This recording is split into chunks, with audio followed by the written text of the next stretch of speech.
I have a very special guest, one of my favorite hosts here on Transformation Talk Radio. Her name is Mary Angela McGuire, and we're going to be talking about stillness, finding the stillness in this ever increasingly busy world filled with technologies and responsibilities, families, cats, dogs, children. We all are stressed. We're always running after the next thing. There's a lot of carrot and, not a lot of stick, fortunately, but we're just trying to do too much and do it all. So today we want to talk about embracing and finding that stillness. It's that quiet time of mindful meditation when we are able to just breathe, stay in the present moment, and figure out what's next, or maybe not what's next. So, with that, I want to introduce Mary Angela. Hey, Mary Angela. Hi, Brittany. How are you? Good in yourself. Looking very Good. pretty today, resplendent in that peach. Thank you. So, as I shared at the top, Mhm. you are a host here on the network, and your show is Nothing But Now Mindful Living, correct? That's right. On Thursdays at noon Pacific. Yes. Yay! And what time Uh, Eastern for our folks on the other coast? 3 p.m. Yeah, Yay. 3 p.m. Eastern. So, what do you talk about on your show? Well, my goal with this show is really to support people in that mindfulness journey. And Mhm. there are, as you know, there are tons of wonderful resources out there in terms of mindfulness, things to read, other podcasts, of course, to listen to. I try to approach it really from two perspectives, I think. One is sharing my own mindfulness journey. Right. As somebody Mhm. who's kind of walking alongside my listeners and saying, here's what I'm struggling with. Here's how I'm managing it. Here's how I'm staying on that mindfulness path.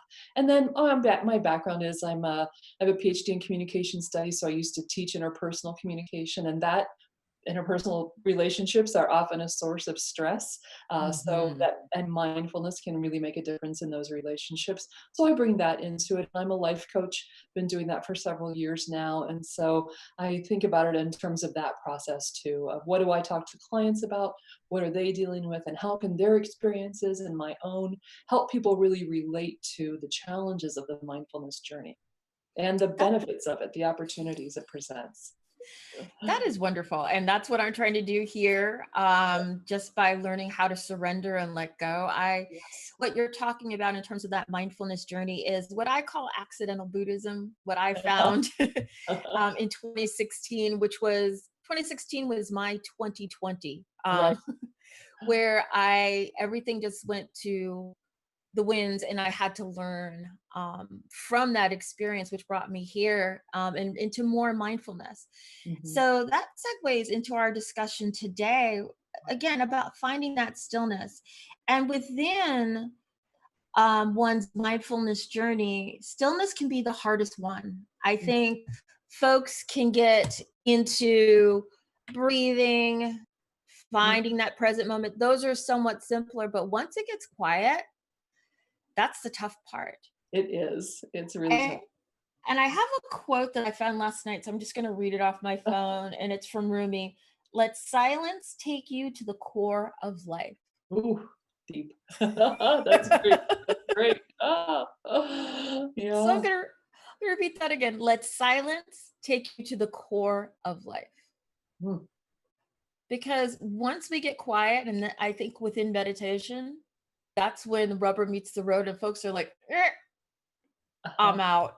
So with It that, is I tough. I want to ask you, what do you think silence is and what it means? And stillness, and yeah, Yes. yeah. So, I have a quote for you too. This is from Rodney Smith, and he founded the Seattle Insight Meditation Society. And Hmm. he says, "A still mind is not closed; it's awake and alert." So, I think when people talk about meditation, they imagine the possibility of a still mind. But like you said, it's intimidating, and I think really two things happen. One, it always reminds me of this friend of mine who used to drive this ancient VW Beetle, and it only had a radio in it, like no tape deck, no anything, just I think an old AM radio. And one day Mhm. he said, "Oh, I can't believe it, but the radio went out on my car." And Rich had an hour commute every day, in an hour in each direction, and he was really troubled by it. And I said, "Why is this, so upsetting?" And he said, "It's because I'm going to be alone with my thoughts." Right? Wow. So for Wow. some of us, a quiet mind, getting to quiet and then to stillness is actually extremely difficult because, like Rich, we might be worriers, right? So if I don't have a distraction, I'm going to be worried. And he was probably oriented towards worrying about the future. My mom was somebody who worried about the past, ruminated about the past. Maybe when you're quiet and there's no distraction, you're making lists. I have a client who says if he spent as much time doing the stuff on his list as he did making the list in the first place, right, he'd feel much more productive. I'm a rehearser and rehasher, right? I go over conversations a million times that I've either had, I wish I'd said, if only she'd said, or the ones I think I'm going to have in the future and never do, right? I rehearse all those. So I might be in a place where, I'm walking alone or I'm sitting alone and I could get to stillness, I could get to quiet, but my mind is way too active. And it helps sometimes to kind of notice, that's often what I encourage people to do is where does your mind go? But the Mhm. second thing is, and this is, I think, where Rumi's quote comes from too, and Smith's is if we can, we breathe, we pay attention, we're Mhm. focused on the moment, things will come up. Hard Mhm. things will come up. Hard feelings will come up. And it can be upsetting. It can be troubling when we allow ourselves to be aware of and open to the depth of what's happening in our heart and mind. We may come to see things that and notice things and feel things that we've been pushing aside, right? That we've been Mhm. trying to ignore, that we've been trying to distract ourselves from. So stillness is a tricky place, both because we avoid it and because when we get to it, there's going to be pain there. There really is. Exactly. It's where we're going to meet that anxiety or where we're going to actually meet our heart and ourselves. And I think it's funny with your friend. I had something similar this week, just a few days ago, where again in the car, I had Uh-huh. that quiet Mhm. or that time to ruminate, Yes. right? And once I got past the rumination, I started to feel. And Ah, we'll talk about that a little bit later on. Because we're going to talk about a special tool that we can use to help us work through some of this stuff yes. that we're feeling in that quiet. And it's called rain. And Mhm. it is something that was developed by Insight Meditation. I want to can't think of what the last letter is there. But it is something that is a big tool used by Tara Brach with Yeah. her meditation classes. And I think it's something that could help everyone here. And I think when you're really starting to become grounded in surrender and being open and also being mindful, it's something that can help you get to Yes. that place where you can deal with the discomfort Mhm. and being unsettled. Exactly. Um, and wherever you find that place where you're uncomfortable or unsettled, for a lot of people, it is the car because Yes. that's where Right. most people are truly alone, Mhm. right? In Mhm. between toing and froing. Right. But we will get to that in our next segment. So stay with me. We are talking about finding the stillness, finding that quiet within ourselves to deal with the things that we don't want to deal with. And I'm talking with Mary Angela McGuire, who is a host here on Transformation Talk Network. So we'll be right back. Stay with us.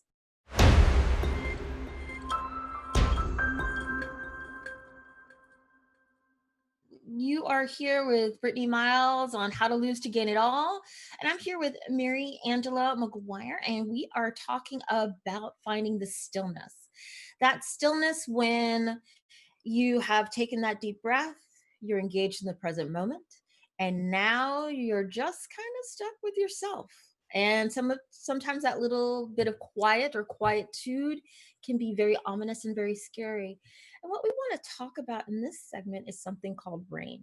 Not what we get here in the Seattle, Tacoma area, but it's actually a mindfulness tool that's used by Tower Brock and other folks from Insight Meditation Society. And you may have heard about it in her book. I think it's Radical Compassion. So, what does the acronym mean, RAIN?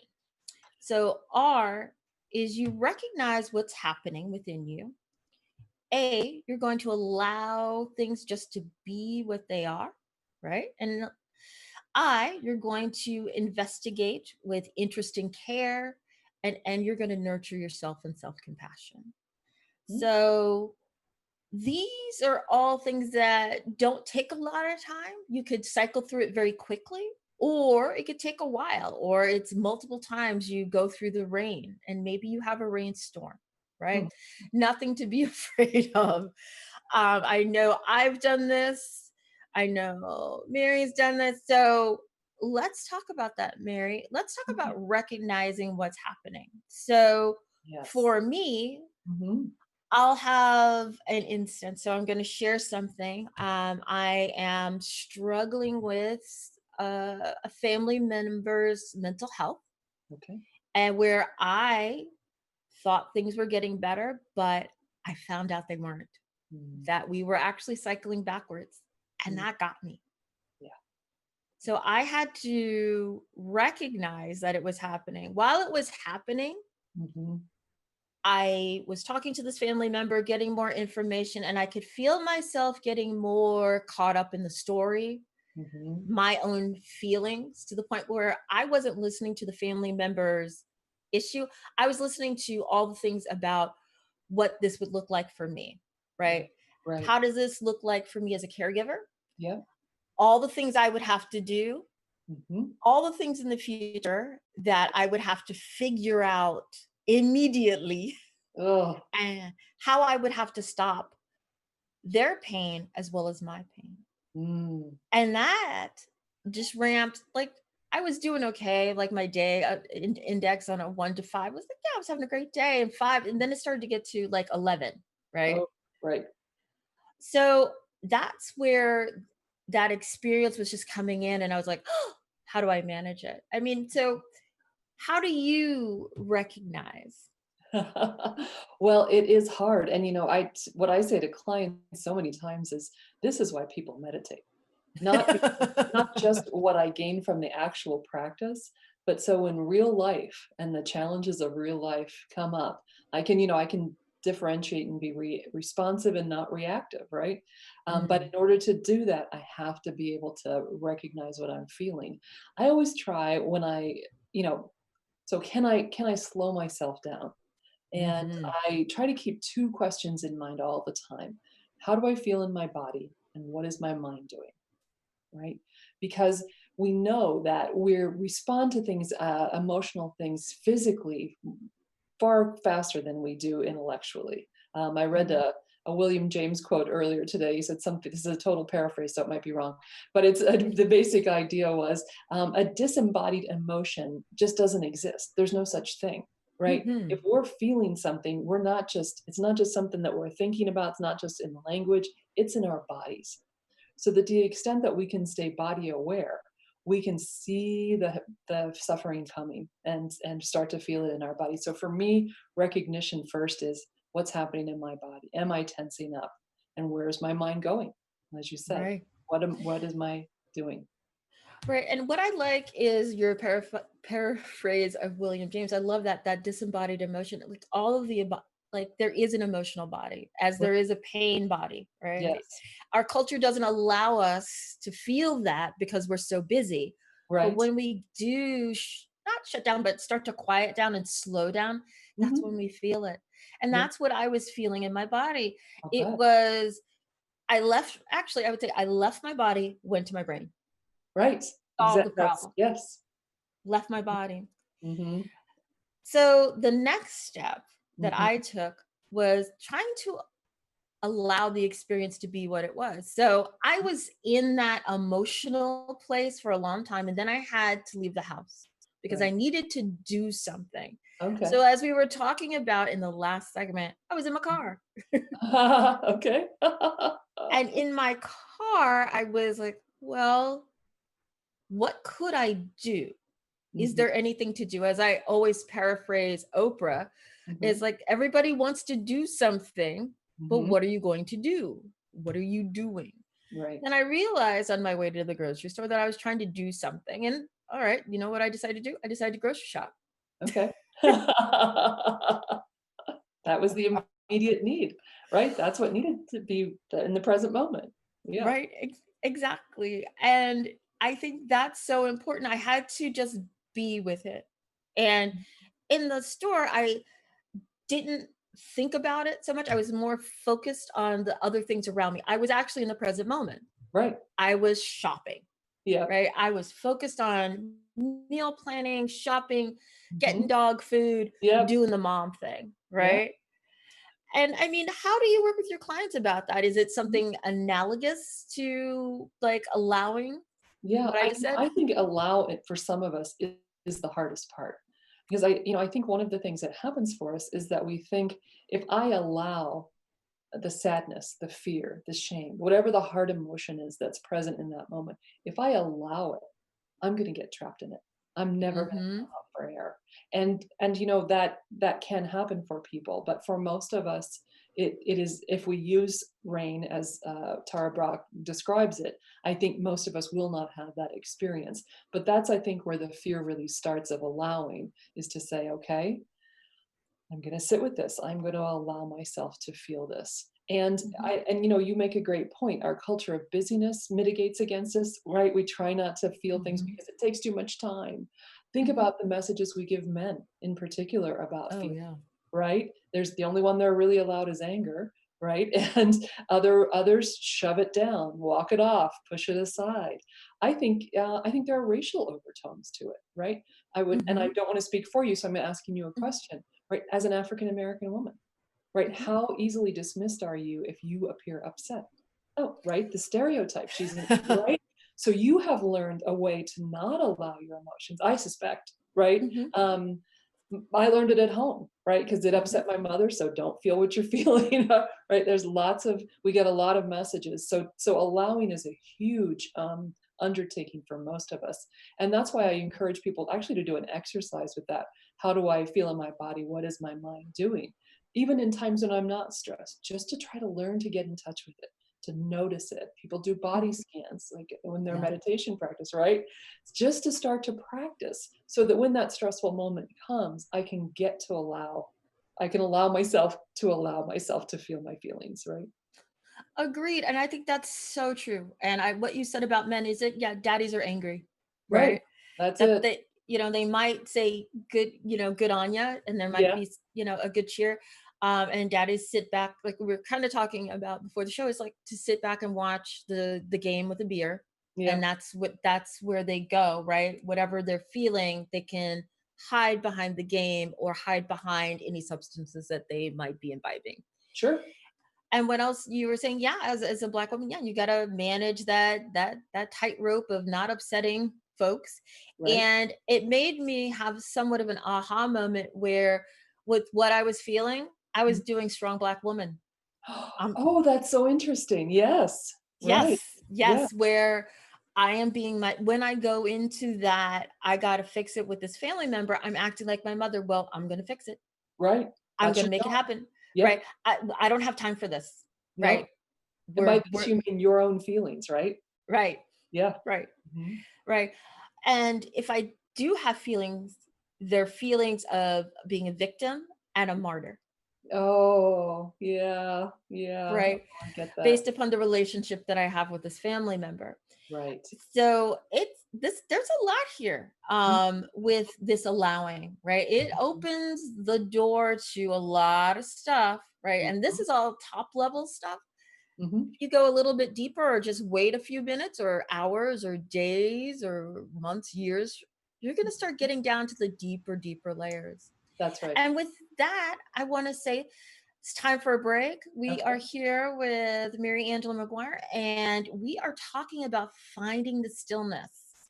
We're also talking about how to use a tool called Rain from Tara Brach to help us get through and deal with the stillness and the difficult emotions, and the opportunities that are presented to us.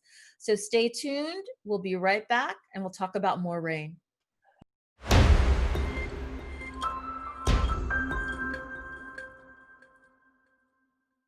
Welcome back to Miles to Go with myself. I'm here with Mary Angela McGuire, and we are talking about finding the stillness, that time, that quietude, when after dropping into the present moment and taking that deep breath, you are now facing the things that you may or may not want to feel, hear, or see. And what we're sharing today is a really powerful practice called RAIN, developed by Tara Brock, and I think explicated explicated in her book Radical Compassion. So we had talked about the acronym. First, R, recognize what's happening. So understanding what's happening in in that moment. Mhm. And then A, allowing the experience just to be what it was or is, right? Just kind of sitting with that discomfort. And now the next step is to, so in my example, I am dealing with a family member and they have now shared some new information about some new symptoms in their mental illness. And I, in the previous segment, was talking about just, how I was sitting with that and allowing it to be what it was while I was grocery shopping. Mhm. And I was able to get into the present moment, get out of my head about it, about how I wanted it to be. And I started to just sit and again allow. Mhm. And then once I was in my car, I started to realize that I could investigate it. And what I learned when asking myself, well, what's going on here? How do I feel? I Mhm. realized I had this sadness. It just started, it just started to well up in my chest and I could feel myself tearing up. And I Mhm. said, I hurt. Yes. Right. I I just hurt. And it was the most profound thing because I was really one proud of myself that I allowed this to happen. Yes. Yeah. Yeah. um I didn't find, like, I just didn't think about, well, maybe if I just have a cocktail this evening I'll Right. feel better, Mhm. right? Or Mhm. maybe I should eat all the brownies that I'm baking, Yes. right? Finding something else to take the edge off, as it were. Right. But I was able to sit there and be with the pain, Mhm. and I was able to feel it. Mhm. And we were talking about the pain body and the emotional body, and I was truly in my emotional body, and that's huge for me. I'm 53.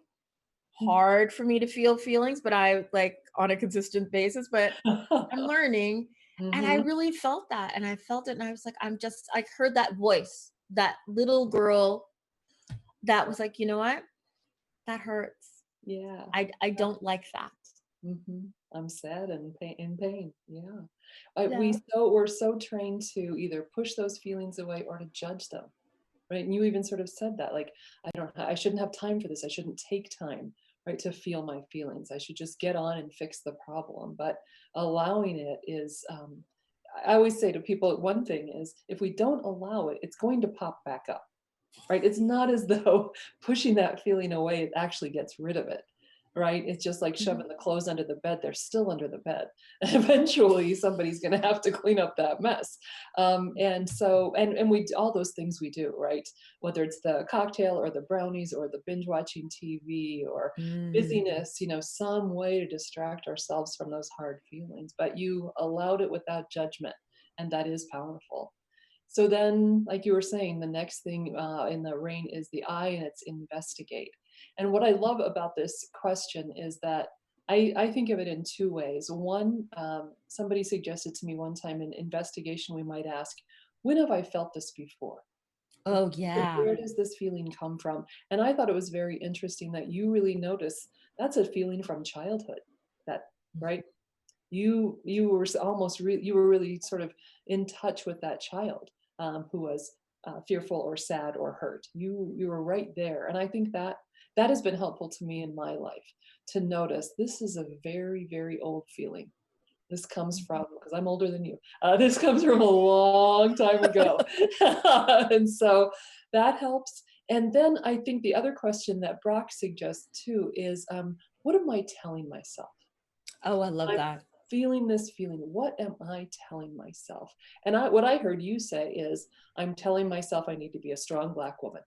Mhm. Get in charge of this. I need to push myself out of the picture, out of the center, out of my feelings, and just fix it, fix it, fix it. And so that's a really important thing to notice. Um, where does it come from? Where have I felt it before? But also, what am I telling myself? What, because that's that, that ego mind, that judging mind, that's so hard on us. I Mhm. think we can come to notice that mind, and that voice inside us, which I don't think of at all as our authentic self. Right? That's the Mm. voice of judgment and criticism, is just the one Mhm. that's going to beat you up no matter what. Right? It's totally unsatisfiable. No matter what you do, it's going to find a way to criticize you. So to see, when I ask myself that question, well, what am I telling myself? I'm usually telling myself something pretty bad about me and Yep, maybe I the other agree. person too. Right? Oh, yeah, because you have to, rubber glue, Right. Um, and as I'm sitting here, I'm just gonna say for everyone, this is a coaching session for me Oh, with Mary, because I'm getting a lot out of this. I'm so And glad you're so making my day here and saying that. because and I'm gonna go with how I'm feeling. So Mhm. however this show shakes out is the way it's gonna shake out. I'm getting a lot of chills because I'm starting to feel that feeling come up. It's Mhm. right here Right. in my chest, and so you guys can see it, and it's in my throat. And Ah. I feel almost on the verge of tears, but I'm holding it back because I need to be professional. And just like I don't want to do this on Facebook Live right now. So maybe after this. But it is that feeling of there's still something there. So I'm still obviously in that eye. And as I said before, rain doesn't, it could happen like, you could just do this in your car like quickly to get through it, or it could just be, as I said, maybe like a little rainstorm and not in a negative way. Is that I'm still processing. Right. And Right. it's okay to still process Mhm. because not everything's gonna it everything comes back up again and Yes. again and again. Yeah. And I'm sure you've seen with your clients, and I've seen in my own life where in 2016, I had a lot of difficult emotions where I stayed in A and I for a very long time to the point where I was crying bent over and Mm. I was putting my hand over my mouth because I didn't want it all to come out. And it was just like I had this visceral reaction where all of my grief and sadness just had to be almost vomited out of my body. Right. And that's how the emotion left. Right. And I processed that emotion. Mhm. And that's how I got through that emotional and pain body. But I thought I was done after that. I was like, whew, All right. glad that's over. No, not so much. I always say that about these kind of things. I've done some coach training on blah, blah, blah, all that, read a bunch of books. Like, I read the book. Why do I keep having to have these difficult experiences? What? I know. And it's Why? like I always think about Iyanla Van Sant, who is my guiding light, my source, which brought me here where I call myself kind of the budget Iyanla. Uh, Oh, that's great. yeah. And she says like, you have many life lessons, right? Once you start down this healing path, everyone thinks spiritual awakening is the angels and Uh-huh. peace and love and light. Na, na, na, Rainbows and na. unicorns. All right. But it's a lot of the stuff that I've had like talked about just a few seconds ago about like painful emotions, working through trauma, working with a coach, working with a therapist, Yes, looking at yourself very deeply. And I mean, I've done this. I don't like to scare people, but it happens. It's a process, it is. right? Yes. And each time you're like, I'm on the mountaintop, and then something else happens because you Right, get to exactly. test out what did I really learn that? Absolutely, yeah, and every day, and that's this is both, I think, the very sobering thought and a very empowering thought is every moment is an opportunity. Every Hmm. single solitary moment is an opportunity to learn, and that's wow. Sometimes I don't want to be that educated, but Right. yeah. Exactly. And I think that's the beautiful part about the I in Rain. It's that care, Mm, right? You mhm, have interest and you're caring. And who are you caring for? mhm. Yourself. Right, yourself. Right. And it also goes back to the thing that we're dealing with could be something where you're knocking yourself and another person, but you can take some care around that, which is going Right. to lead us to the next letter, which is N, which is nurture. And that's Mhm. all about compassion.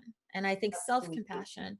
Mhm. And for most folks, the word compassion doesn't mean very much of anything. Compassion is something that I think is usually seen in kind of religious or spiritual sense, Oh, but it's maybe. not I think that's true. something that I think people have on a day to day basis. And I'm only speaking about the self. I mean, folks can have compassion for others, Right. right? Through Yes. charity, through family, through Mhm. friends, through lots of things. We can all Right. have compassion, but the compassion for the self Mhm. or of self is, I think, very um not it's just not something that's done because again our culture doesn't focus on that. Again, it's always something towards the outside. Right. We're so oriented towards the external that we think that having compassion for others is sufficient. And I actually think it's a very suspect idea that I could have compassion for others, but not myself. Because, Hmm. well, Jack Kornfield, another great Buddhist psychology teacher, says, compassion that doesn't include the self is incomplete. And I think sometimes it's, in fact, inauthentic, right? Because Uh-huh. compassion can slip into feeling sorry for, right? And which Mm, slips into feeling superior to, right? So I help yes. others who are less fortunate, right? I'm compassionate because I'm charitable, but it's a very different dynamic when I say I want to feel compassion for myself. I want to be able to say of myself, I'm okay just as I am.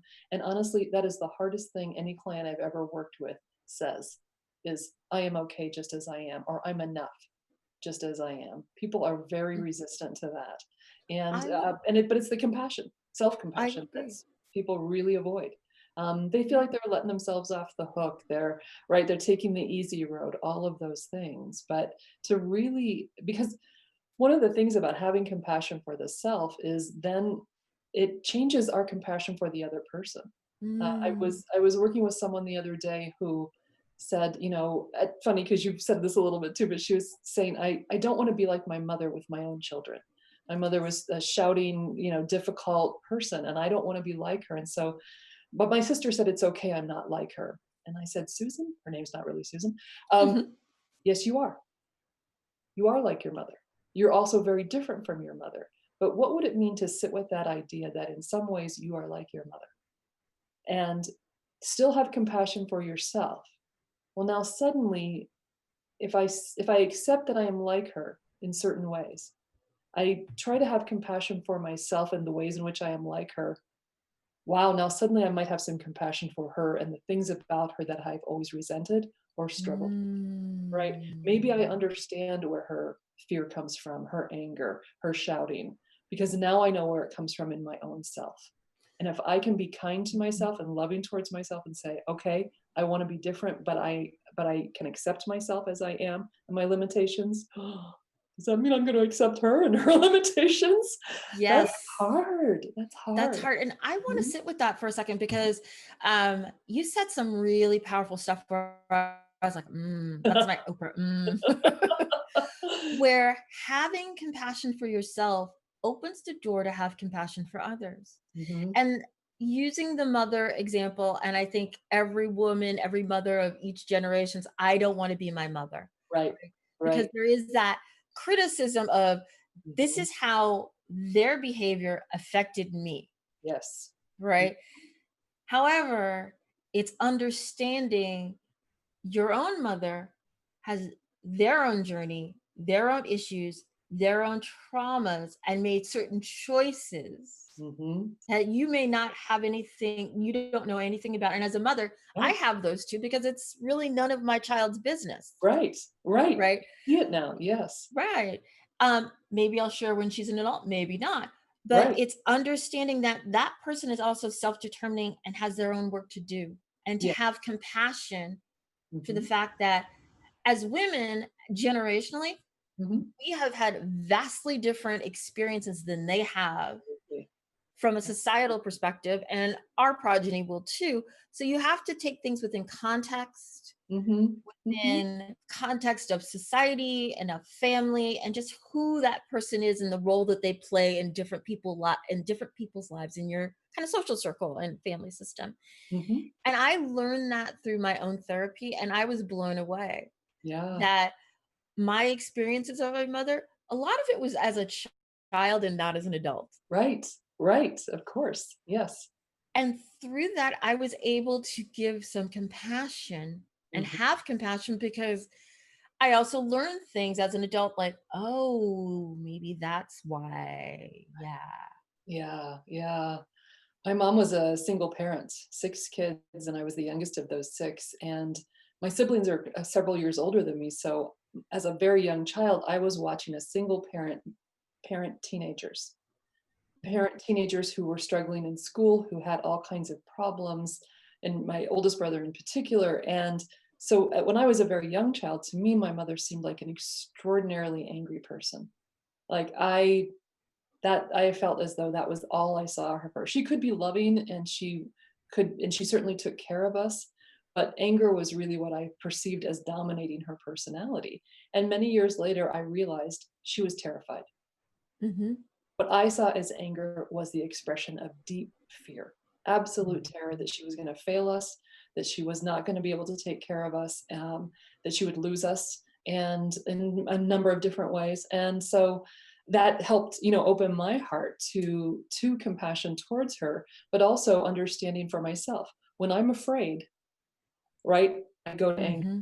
I'm reactive, I'm snappish, I'm sarcastic, right? So that's where that rein is really important. If I can recognize what's happening, if I can allow it to happen, yep, here I am in that space again, know where it comes from, what am I telling myself, right? Yep.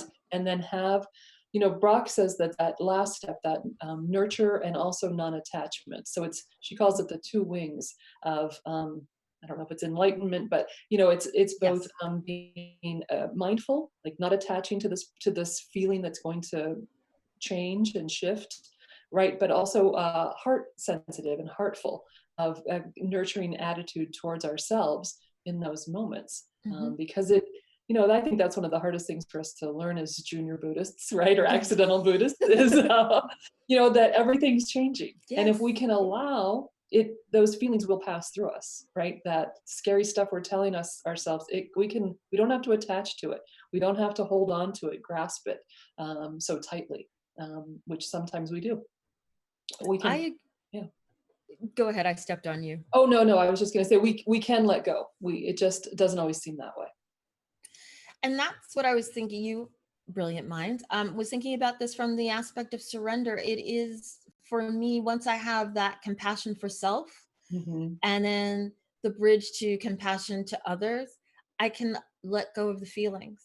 Yes. I can let go of the charge of the feelings. Mm. Maybe there's something deeper that I Mm. need to work on, but for now, Mhm. everything does change and it's variable. As Right. Pema Chodron says, it's like, think of, yourself as the sky and everything else around you as the weather, right?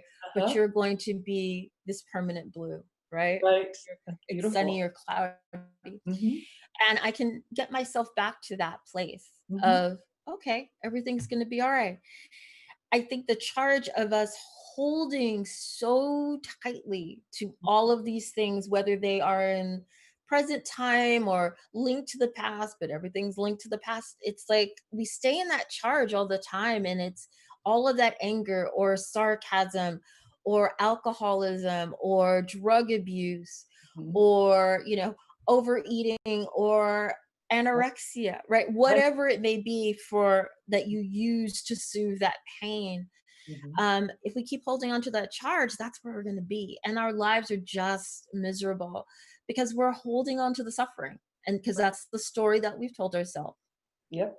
And it's interesting, isn't it, that all those things you named that we use to manage our pain are physical things. They're things we do to our Hmm. bodies, which is just that reminder that, our feelings are embodied. And if we can Yes. allow ourselves to notice, like you notice what happens to your throat, I notice what happens to my tummy, right? Hmm. People Hmm. notice their shoulders tensing, whatever it might be. As we allow ourselves to be embodied selves, to not try to push the physical and mental pain away, we can become capable of believing in our capacity to be in the present moment, to notice Mm. what's happening for us, and to allow it to pass through us, right? And to ask, and let go of a story is not the same as invalidating the story, right? No. I mean, I still wouldn't recommend my mother's child rearing techniques, right? Right. I think, certainly I wish she'd made different decisions, but I understand this pain that she was in. But I wouldn't write a book about it and say, yeah, shouting is really a great child rearing technique. But and all of us have those kinds of things happen in our lives, some more than others, unfortunately, where we can make a decision about. It's one thing to say, yes, these are the facts. It's another thing to say, I'm going to hold on to the suffering. And that somehow justifies whatever, my smoking, my drinking, my whatever behavior I'm using to manage that pain. Yeah. I agree. And I like what you said there. It's like holding on to the story can, justify X behavior. Because I Hmm. think that's something that I've done Hmm. where I'm like, well, I fixed it. Like I got through this one thing, but Yeah. what? I still want to hold on to the suffering. And that is conditioning, Yes. which Don Miguel talks about, which Buddhism talks about, our domestication of, what? We fill our lives with sadness of longing and craving and making up stories about ourselves, our lives, our children, our spouses, because Yes. we like to be unhappy because that's what culture tells us. Because Yeah. if we're unhappy with anything or everything in our lives, we Hmm. could be sold something else. To get rid of that pain. Right. Whether, right, lipstick, a pair of shoes, a restaurant, right, a movie. Right. Yeah. There's so much you know sold. Yes. body body odors from every part Yes. of your body, right? Everything, because it's telling you that there's something wrong with you, and that's the key to suffering. You believe that something is wrong with you, Yes. and So it much was believe we are reinforced broken. by yep, by our product, and it was reinforced by your life, Yep, exactly. Yeah. which is sad, Mhm. but that's why we have compassion. So Yes. we are coming to the close of the hour. I mean, That went fast. I know it did went fast. It was a great talk. I mean, Mary, what one thought would you leave us with today? I would love for people to think about that sentence, "I am enough just as I am," and Hmm. do whatever, type it into the Google box. Find what comes up, right? Call me, call you, right? Call somebody and explore that idea, because as soon as, I'm guessing that when if you're taking me seriously and you're saying to yourself, okay, I'm okay just as I am, there's that ego critical voice is coming up and saying, you're not, don't, that's ridiculous. Don't go down that, that's just that yammering voice is telling Hmm. you to not think that. So just explore it. Just see what you can find out about the possibility that you are okay and you are enough just as you are. That's so beautiful. Oh. And what? I'm okay, and you're okay. And a famous book. Yes, yes, yes. Transactional analysis for those that are interested. I'm okay. You're okay. And with that, I want to say thank you, Mary Oh, Angela, for being with us today, yes. and remind folks of your show and when it's on. It's called Nothing But Now, and it's on Thursdays at noon Pacific time, 3 p.m. Eastern time. And you can also contact me at mcguirelifecoach.com. Wonderful. And I am Brittany Miles. Thanks for joining me today on Miles to Go with myself and how to lose to gain it all. We talked a lot about finding that stillness and being there with stillness.